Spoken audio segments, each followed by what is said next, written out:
Hi everyone, how's it going? Welcome to yet another video and welcome to Gilks Garage Cafe here in Warwickshire. We're here today for the Lloyd Vehicle Consulting Midland Social. There's a few cars that have turned up, so let's go and have a look at them. Yes, in this video we are at Gilks Garage Cafe. It's one of my favourite eateries. It's a place I've been to a couple of times now before events.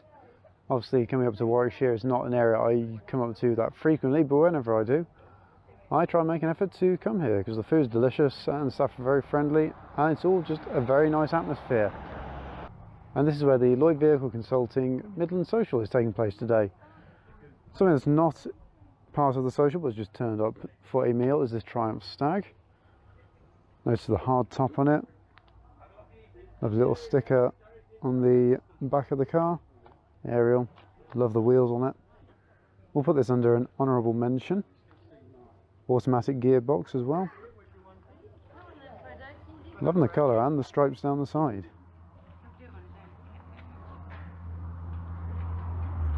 Very cool. Oh, look at that in the background. Lancia Delta. Now the excitement of the Triumph Stag and the Lancia Delta has gone past. Let's go and have a look at some actual Lloyd Vehicle Consulting social vehicles that are here. We start off the social with an MG ZS in this lovely blue. I adore this blue. So far I've had the chance to have a look at a couple of MG vehicles thanks to MG Motor UK and of course Joseph Lloyd himself, who is walking off just in that general direction. And I think the ZS is the only one I haven't really had much of a chance to have a look around yet. This one's a 70 plate, so still fairly new. Large tablet. Have a look at underneath the bonnet. This one's a 1 litre 3-cylinder.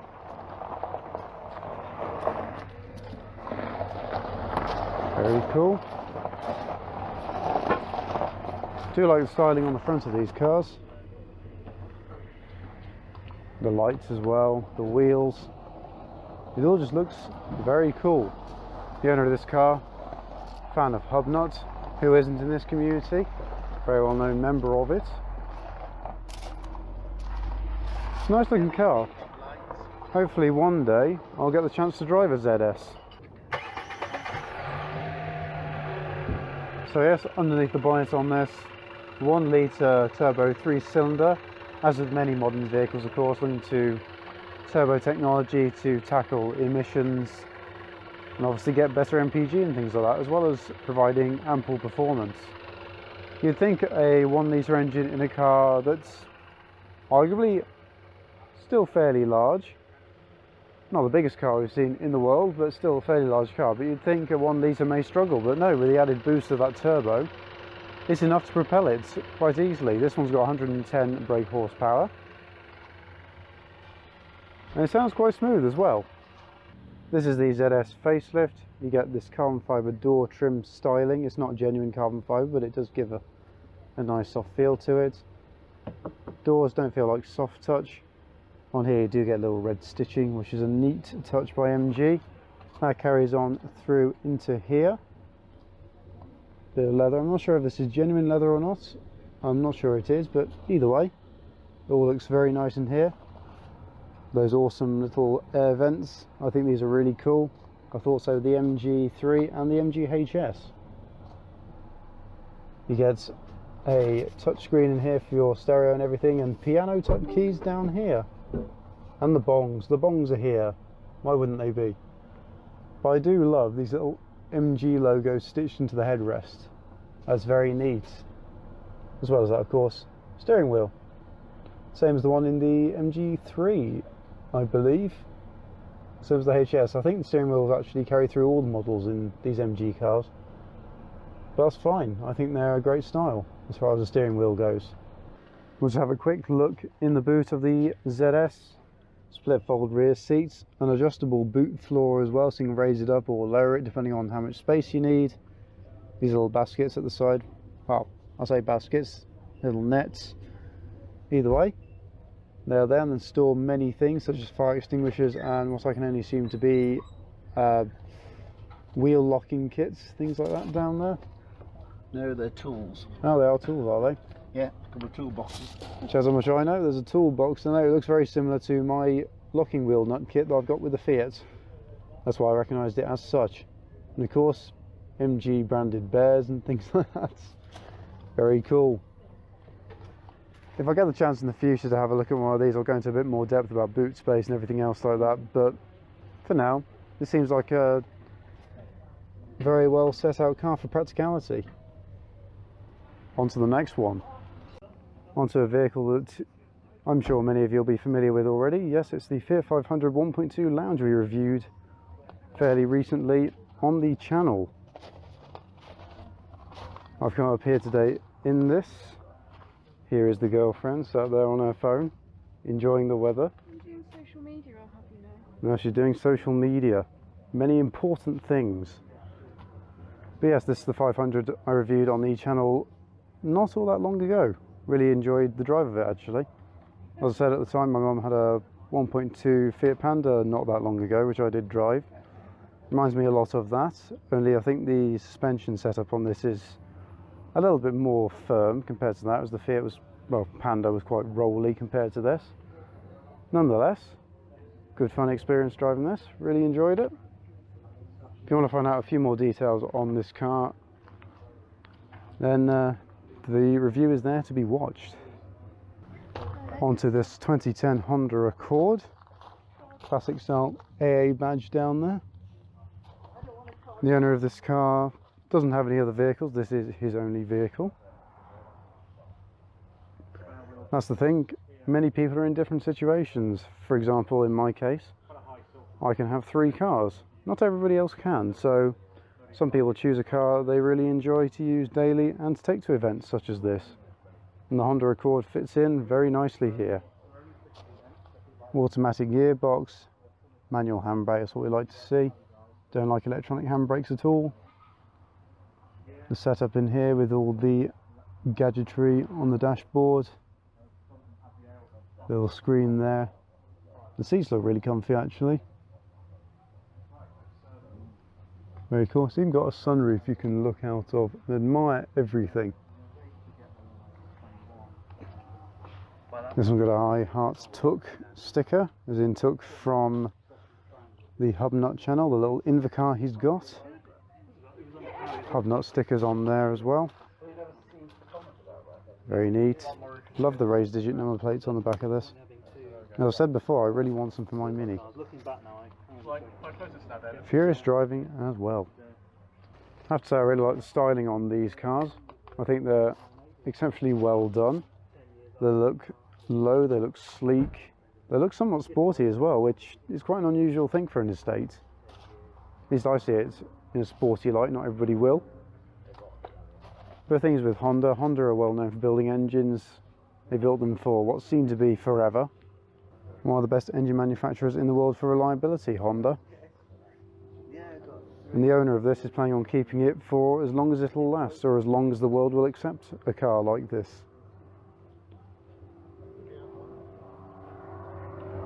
And I can see why. It's endlessly large, which means it's practical, it looks comfortable, it'll cruise very well. What's not to love about it?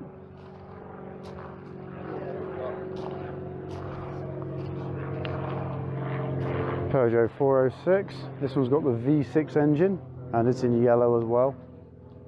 There you go, there is that V6 hiding a little bit underneath plastic. Not such a fan of engines hiding underneath plastic, but I suppose they make them look somewhat neat. Fills it all out somewhat, although it's a pain to work on. The 406 as a saloon was available between 1995 and 2004.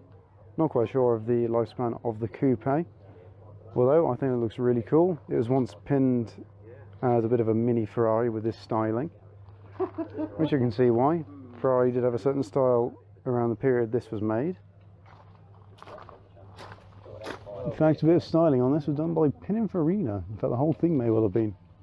I'm not too sure. You get a sunroof, tinted glass, contrasting door mirrors, Brembo branded brakes. Try saying that quickly. Very nice wheels on it as well. Just a nice all-round complete car. Next to that, Porsche 924S. This is arguably probably the star of the meet. It's been in the same family for many, many years. Since 1995, I think the owner was saying this has been in his family. And now he has it. He remembers riding in the back of this as a small child. Yes, there are seats under there, it's just all been pushed back to make extra practicality. Lovely speakers in the back as well, very period correct.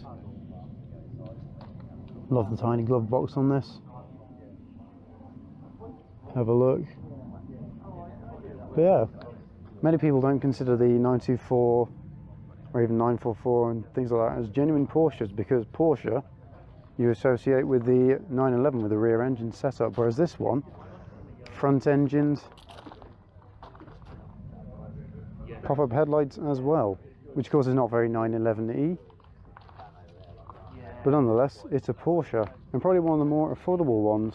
If you're looking to get into Porsches, look at one of these. Past the 94 and 968 club. These were available from 1977 through till 1988, so quite a long production run for a single model, especially with very little changes throughout its lifestyle or lifespan. Love those style.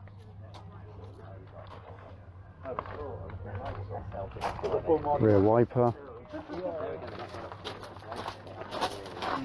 924S on the back there. Love the way Porsche is written on the back. Very cool little car. Notice how this one's got a Northern Irish registration on the back and the front and all round. It's because Northern Irish registration sort of hides the age a bit more over here in the mainland UK. And the idea of that is because at the time, if you had an older car, you were often quite looked down upon in the 90s. So if you had a Northern Irish registration, it hid just how old your car is or was at the time.